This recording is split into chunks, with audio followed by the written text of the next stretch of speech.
चलिए आज शुरू करते हैं भैया द लास्ट बार्गेन से। अगर इसके पोएट की मैं बात करूं तो पोएट है रविंद्रनाथ टैगोर। एंड जब भी रविंद्रनाथ टैगोर जी की बात चलती है, I find your self lucky कि आपको इतने बढ़िया पोएट पढ़ने को मिल रहे हैं। तो मैं ऐसा ही समझूंगा कि लास्ट बार्गेन जो रविंद्रनाथ टैगोर जी ने लिखी हुई है, इतनी बढ़िया वाली पोम है कि आप उसको अगर ध्यान से समझोगे, अच्छे से समझोगे अगर उसे, तो मेरा ऐसा मानना है कि भैया ये चीज़ आपके दिलो दिमाग पे एक अच्छी खासी इंप्रेशन डाल के जाएगी।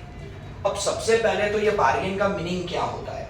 तो बार्गेन का मीनिंग होता है, वैसे बेसिकली अगर हिंदी में अगर बात करें हम, तो बार्गेन का मीनिंग होता है सौदेबाजी। कि आप किसी आदमी का कोई काम कर लो, उसके एवज में, उसके रिवॉर्ड में या तो वो आपका कोई काम कर लेगा या तो आपको पैसे वगैरह वो दे देगा। उसी को हम क्या बोलते हैं, एक सिंपल सी भाषा में बार्गेन बोलते हैं। सौदेबाजी जिसे हम बोलते हैं ना, उस सौदेबाजी की बात चल रही है। चलिए शुरू करते हैं पोम के साथ। ओके, लिटरेरी डिवाइसेस यानी एफओएस, फिगर्स ऑफ स्पीच भी मैं पोम के साथ साथ ही लूंगा, तो बड़े ध्यान से आपको सुनना है इसको। चलिए, कम and hire me, I cried while in the morning, was walking on the stone paved road। अब देखने वाली चीज क्या है कि हमारा जो पोएट है, यानी अपने जो रविंद्रनाथ टैगोर जी है, वो सुबह सुबह में भैया रोड के साथ फुटपाथ जो लगी हुई रहती है उसके ऊपर उन्होंने चलना शुरू किया है। अब उन्होंने चलना शुरू किया है, वो एक ही चीज के फिराक में है कि भैया कोई बार्गेन मिल जाए, कोई सौदा मिल जाए, कोई काम हो जाए अपना। तो उसी चीज को दिमाग में रखते हुए वो एक फुटपाथ पे चले जा रहे हैं भैया, चले जा रहे हैं। एक बढ़िया वाली लिटरेरी डिवाइस मुझे सबसे पहले ही लाइन में लिखिए, ध्यान से देखो, come and hire me. Hire मुझे कोई ना कोई काम दे दो। हायर माने होता है भाई भाड़े पे लेना, वो होता है, लेकिन यहाँ हायर का मीनिंग हो रहा है कि भैया मुझे कोई ना कोई आप काम दे दो। कम एंड हायर मी, यहाँ रविंद्रनाथ टैगोर जी ऐसा बोल तो जरूर से रहे हैं, लेकिन अगर आप ध्यान से अगर इसको समझेंगे तो इसमें अपनी लिटरेरी डिवाइस यानी अपनी एफओएस आती है भैया, एफोस्ट्रॉफी। जब भी कोई इंसान कोई भी लाइन बोलता है without intending to getting the answer, यानी अगर कोई आदमी कुछ भी बोलता है, अगर उसका आंसर लेने का कोई इरादा ना हो, तो ऐसी जो भी एफओएस यानी फिगर्स ऑफ स्पीच रहती है, उसे हम क्या कहते हैं भैया, उसे हम बोलते हैं एफोस्ट्रॉफी। तो कम एंड हायर मी, अगर इसको आप देखोगे तो इसमें अपनी लिटरेरी डिवाइस अपनी एफओएस क्या बनती है मेरे भाई, वो बनती है एफोस्ट्रॉफी। तो अपने जो रविंद्रनाथ टैगोर है भैया सुबह सुबह में निकल चुके हैं और सुबह सुबह में भैया वो कोई ना कोई काम की तलाश में, इसलिए तो वो बोल रहे हैं कम एंड हायर मी। देखते हैं क्या होता है, लेट्स सी आगे क्या होता है, जरा गौर से लिखिएगा। Sword in hand the king came in the chariot, he held my hand and said, I will hire you with my power, but his power counted for naught and he went away in his chariot। गजब वाली line लिखी है यहाँ पर रविंद्रनाथ जी ने। पहली वाली चीज रविंद्रनाथ टैगोर यहाँ ये बताना चाहते हैं कि जैसे मैं भैया रोड के साथ वाला जो फुटपाथ थे उस पर मैं चला जा रहा था, अचानक से एक बड़ा सा शैरियट आ जाता है। उस शैरियट में एक बहुत ही तेजस्वी विक्टोरियस राजा होते हैं। उन्होंने अपनी तलवार यूं निकाली और उनको बोला कि मैं तुमको हायर करना चाहता हूं, लेकिन विथ ऑल माय पावर्स। यानी वो अपने जो कवि है उनका दिल जीतना चाहते हैं, उनको जीतना चाहते हैं, उनको अपने पास रखना चाहते हैं, उनके साथ सौदेबाजी करना चाहते हैं, लेकिन किस तरह से, अपने तलवार के जोर पे वो करना चाहते हैं। तलवार के जोर पे माने राजा बड़ा पावरफुल आदमी रहता है, तो अपने वो पावर के जोर पे क्या करना चाहता है, वो अपने पावर के जोर पे रविंद्रनाथ जी को, अपने पोएट को भैया वो हायर करना चाहता है।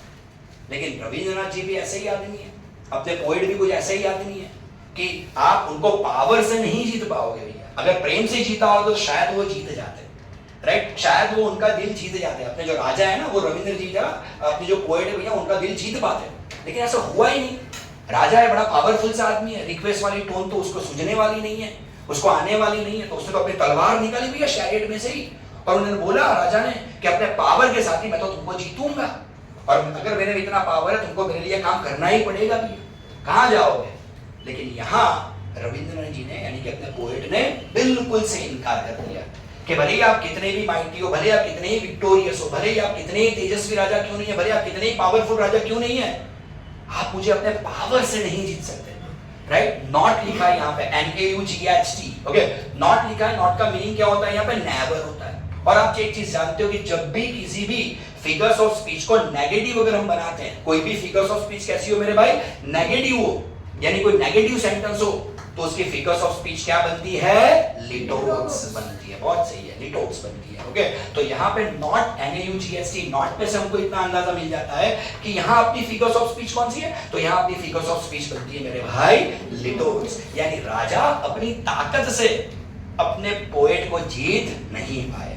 राजा को भी अपने शैरियट में अपनी तलवार को लेके, अपने पावर को लेके उनको वहां से निकल जाना पड़ा। यानी रविंद्रनाथ टैगोर जी जो है वो पावर से राजा उनको जीत पाए नहीं। वैसे भी पावर से कहां तुम किसी को जीत पाते हो।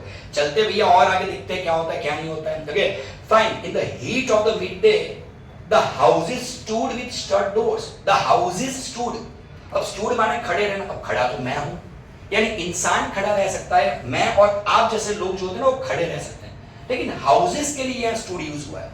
यानी इनएनिमेट सी चीज हमारे जैसा एक्शन कर रही है।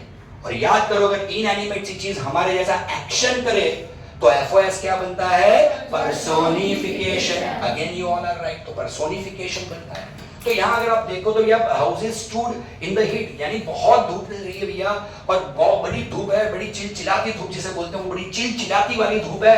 बहुत सारे मकान वहां पे ऐसे ही खड़े हुए हैं। और आगे देखिए होता है क्या भैया? ओके विद शट डोर्स, एक भी मकान का दरवाजा तक खुला नहीं है।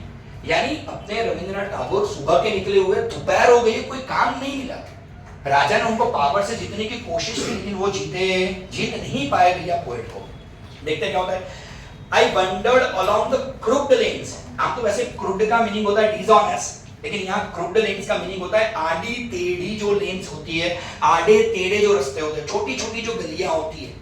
हाँ कभी कभार आप भी सिटी एरिया में गए होंगे तो छोटी छोटी गलियां होंगी, आड़ी टेढ़ी गलियां होंगी, यहाँ से निकलेंगी वहां से निकलेंगी, राइट? तो ऐसी लेन्स को अपन क्या बोलते हैं? क्रूक्ड लेन्स बोलते हैं। ओके, तो ऐसी क्रूक्ड लेन्स, ऐसे आड़ी टेढ़ी गलियों में से अपने रविंद्रनाथ टैगोर जी कभी यहाँ जा रहा है, कभी वहां जा रहा है, केवल और केवल सौदेबाजी की तलाश में, केवल और केवल धन की तलाश में वो जा रहे हैं। देखते हैं क्या होता है। An old man came out with his bag of gold. He pondered माने सोचना, विचारना, थिंकिंग करना। इसे क्या बोलते हैं मेरे भाई? pondered. He pondered and said, I will hire you with my money. He weighed his coins one by one, but I turned away. अब देखने वाली चीज क्या है? दोपहर को भी एक बूढ़ा इंसान अपने पोएट के पास आता है और पोएट को बोलता है, बहुत सारे पैसे वो अपने पास लेके आया है, अपने पैसे की गड्डियां पे गड्डियां वो रविंद्रनाथ टैगोर जी के सामने धर देता है और बोलता है कि मैं तुमको हायर करना चाहता हूं अपने पैसों के साथ। अब भैया इतने सारे पैसे अगर कोई भी देखेगा तो कोई भी इंसान काम करने के लिए बिल्कुल अग्री हो जाएगा। कौन मना करेगा? पैसे की गड्डियां पे गड्डियां वो ढाली जा रहा है, तो भैया अपने को भी लालच हो जाएगी कि ये काम तो हम कर ही देते हैं। So simple. लेकिन हुआ क्या? अपने जो रविंद्रनाथ टैगोर जी है ना, उनको पैसों की नहीं पड़ी भैया, वो अपने काम से बड़ा प्यार करते हैं। वो पैसों के लिए काम करते नहीं, केवल जीने के लिए काम करते हैं। यानी इतने पैसे उनको अगर मिल जाए कि उनका जीवन चले जाए तो खत्म। If he become the bread winner, यानी अपने घर में कुछ खाने पीने की चीजें लेके जाए, अपना जीवन निर्वाह चला सके, इसलिए वो काम करते हैं। पैसों के लिए काम नहीं करते हैं रविंद्र जी। तो हुआ कुछ इस तरीके से मेरे भाई कि भले ही वो बूढ़े आदमी ने बड़ी नोटों की गड्डियां अपने पोएट को दिखाई, लेकिन अपने टैगोर जी तो भैया पैसों से जीतने वाले इंसान है ही नहीं। उन्होंने सारे के सारे पैसों को इग्नोर कर लिया और अपने टैगोर जी वहां से निकल लिए। यानी वो जो बूढ़ा सा आदमी है वो भी अपने पोएट को अपने पैसों के दम पे, अपने पैसों के जोर पे जीत नहीं पाए। जितना चाहते थे वो उसको पैसों के जोर पे, लेकिन देखने वाली चीज ये कि वो जीत नहीं पाए। तो आप ध्यान से देखिएगा कि जो सच्चा इंसान होता है, जो अपनी कला से प्रेम करता है, जैसे रविंद्रनाथ टैगोर जी अपनी कला से प्रेम करते हैं, जो सच्चा इंसान होता है जो अपनी कला से प्रेम करता है ना तुम उसको कभी पावर से जीत सकते हो, ना ही तुम कभी उसे अपने पैसों से जीत सकते हो। ऐसे आदमियों का दिल कुछ अलग तरीके से जीता जाता है। ना ही राजा को कैसे दिल जीता जाए, ऐसे व्यक्तियों का राजा को नहीं मालूम था। ना ही वो अमीर आदमी जो बूढ़ा हो चुका था, पैसे कमा कमा के ही बूढ़ा हुआ होगा भैया। पूरी यूथ में जब वो जवान होगा केवल पैसे कमाने में अपनी जवानी लगाई हुई होगी। भले इतने पैसे ले लिए, कोई काम लगे क्या उसके पैसे? हाँ, वो नहीं खरीद पाया भैया। रविंद्रनाथ जी की स्किल, रविंद्रनाथ जी की ट्रेट वो नहीं जीत पाया। तो देखने वाली चीज क्या है? तो देखने वाली चीज एब्सोल्युटली यही है। चलो अभी आगे जाके देखते हैं क्या होता है क्या नहीं होता। Let's see. It was evening, the garden hedge was all aflower, the fair maid came out and said, I will hire you with a smile.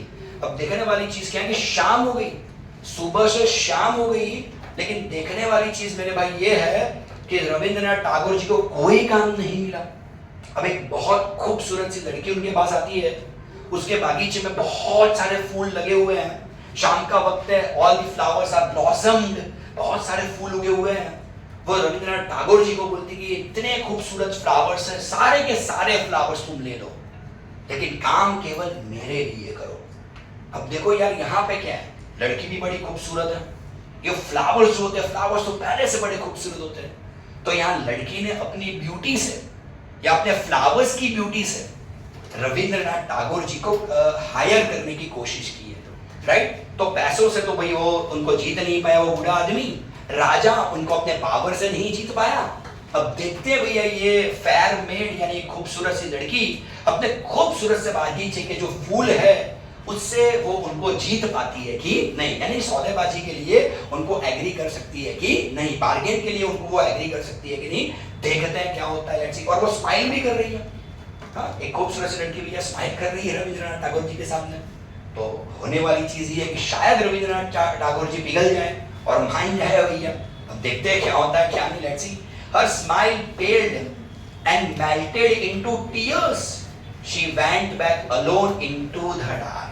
अब देखने वाली चीज क्या है कि रविंद्रनाथ टैगोर जी ने उसको भी मना कर लिया, उसको भी मना कर लिया कि नहीं करना है भैया मुझे, आप मुझे हायर नहीं कर सकते हो, आपके इस खूबसूरत सी स्माइल से आप मुझे हायर नहीं कर सकते हो, आप इतने बढ़िया से फ्लावर से मुझे हायर नहीं कर सकते हो। जब रविंद्रनाथ टैगोर जी ने ये बोला तो जो वुमन है ना भैया वो रोने लगी, प्राउड, बिकॉज इसने तो जमाने में ऐसा ही देखा है कि जब भी उसने किसी व्यक्ति के सामने स्माइल दी है, कोई चीज ऑफर की है, तो उस आदमी ने कभी उसको मना नहीं किया।